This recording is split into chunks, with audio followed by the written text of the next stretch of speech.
Scientist के पास है 3i Atlas को परखने का एक आखिरी मौका, एक आखिरी बार हमारे इतनी करीब होगा 3i एटलस कि हम जितने भी सवाल हैं उनसे जुड़े उसका जवाब पा सकते हैं। सबसे बड़ा सवाल कि क्या ये यूएफओ है, क्या ये एलियन है, इस बात का सवाल का जानकारी हम जान सकते हैं। उससे बड़ा सवाल कि ये किस गैलेक्सी से आया है, किस रफ्तार से यहाँ आया था और क्या उस गैलेक्सी से और इस प्रकार के इंटरस्टेलर और कॉमेट्स हमारी तरफ आ सकते हैं। ये दूसरा सवाल। और तीसरा सवाल कि ऐसे इंटरस्टेलर जब आते हैं तो क्या उनसे बचने के लिए पृथ्वी के पास उतनी टेक्नोलॉजी है। नमस्कार दर्शकों, आप देख रहे हैं इंडिया न्यूज। मैं हूं आकर्ष कौशिक और इस वीडियो के अंदर आपको बताने जा रहा हूं कि भैया अब जो 3i एटलस हमारे सोलर सिस्टम के अंदर आ चुका है, हमारी इतनी पास है, तो ऐसे में क्या क्या डेटा हमारे पास है, क्या क्या मौका है और कौन सी टेक्नोलॉजी से हम पता लगाने वाले हैं कि भैया ये जो इंटरस्टेलर आया है इसका क्या करना है, इसका क्या मतलब है। सबसे पहले तो दर्शकों, ये जो 3i एटलस है ये थर्ड कंफर्म्ड इंटरस्टेलर है। हमारी टेक्नोलॉजी इतनी तेज हो गई 2017 में कि हमने पता लगाने लग गए कि भैया जो भी हमारी यूनिवर्स के अंदर जो हमारे सोलर सिस्टम के इंटरस्टेलर आ रहे हैं उसमें कौन कौन से हैं और वो क्या क्या चीज़ें हैं। सबसे पहले तो दर्शकों आपको ये समझाता हूं कि एक इंटरस्टेलर होता क्या है। इंटरस्टेलर दर्शकों हर वो चीज़ है जो हमारे ब्रह्मांड के बाहर से आई है, हमारे सोलर सिस्टम के बाहर से आई है। अब ये जो 3i एटलस है ये हजारों लाखों किलोमीटर प्रति घंटे की रफ्तार से हमारे यूनिवर्स के बाहर से आया है और ये करोड़ों किलोमीटर की रफ्तार से जा रहा है और हमारे यूनिवर्स, हमारे सोलर सिस्टम को क्रॉस करते हुए निकल जाएगा। आज तक के इतिहास का सिर्फ तीसरा कंफर्म इंटरस्टेलर है। इससे पहले दो थे उमामू, जो फर्स्ट इंटरस्टेलर था ऑफिशियल, और दूसरा था बोरिसोव, और ये भी पिछले दशक के अंदर ही पता लगाया गया है और ये थर्ड कंफर्म स्टेटस आया है। पर दर्शकों अब तक ये बात कंफर्म नहीं है कि क्या 100% ये एक कॉमेट है।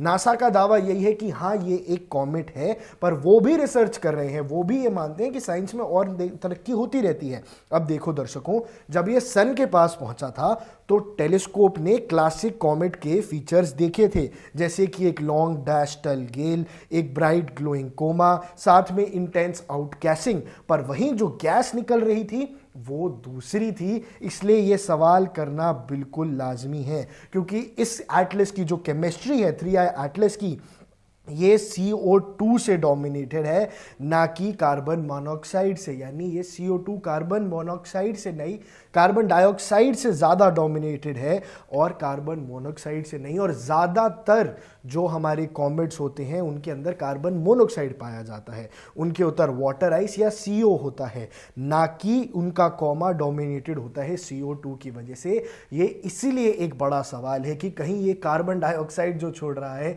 ये एक बहुत महान तरीके की टेक्नोलॉजी और यूएफओ तो नहीं। इसीलिए जो हार्वर्ड के एस्ट्रोफिजिसिस्ट हैं उन्होंने ये सवाल सामने रखा था। इसके अलावा जो रेगुलर कॉमेट्स होते हैं हमारे सोलर सिस्टम के, वो वाटर वेपर छोड़ते हैं, पर ये 3i एटलस वाटर वेपर नहीं छोड़ रहा है। ये 3i एटलस बिल्कुल भी वाटर वेपर नहीं छोड़ता है। ये बात सजेस्ट करती है कि हम कंप्लीटली डिफरेंट कंडीशंस में बना है। ये जो कॉमेट है, ये अगर कॉमेट है 3i एटलस, तो ये हमारे सोलर सिस्टम से बिल्कुल दूसरे किसी सोलर सिस्टम में बना है जहां पे बिल्कुल अलग मैटर है, बिल्कुल अलग चीजें हैं। इसके अलावा जो आउटगैसिंग और ब्राइटनिंग है वो बहुत स्ट्रेंज पाई गई है और जो हार्वर्ड के एस्ट्रोफिजिसिस्ट हैं अवी लोब, तभी उनका मानना है कि ये शायद एलियन का यूएफओ है। वो कह रहे हैं कि भैया जो आउटगैसिंग पैटर्न है, जो गैस रिलीज कर रहा है ये कॉमेट, वो ऐसा पैटर्न किसी भी सोलर सिस्टम के कॉमेट्स में देखा ही नहीं गया है। तो कॉमेट कैसे हो सकता है। इसके अलावा एकदम से ब्राइटनिंग बर्स्ट आते हैं जो हीटिंग मॉडल्स के खिलाफ जा रहे हैं, जो नॉर्मल हीटिंग मॉडल्स को डिफाई करते हैं। देखो दर्शकों, एक पर्टिकुलर लाइट होगी ना, एकदम से ब्राइटनिंग बर्स्ट किस प्रकार आ रहे हैं, ये एक बहुत बड़ा सवाल है। इसके अलावा जो केमिकल एमिशंस हैं वो भी बहुत ज़्यादा एटिपिकल है। कोई भी मैच नहीं है कॉमेट के प्रेडिक्शंस के अंदर, एकदम एटिपिकल केमिकल एमिशंस हैं। इसी वजह से जो 3i एटलस है वो कॉमेट से ज़्यादा एक इंटरस्टेलर बॉडी है और ये एक अलग ही क्लास है। लोब की जो आर्ग्यूमेंट है वो कह रहे हैं कि ये कॉमेट नहीं है, ये कोई अलग ही क्लास का इंटरस्टेलर है।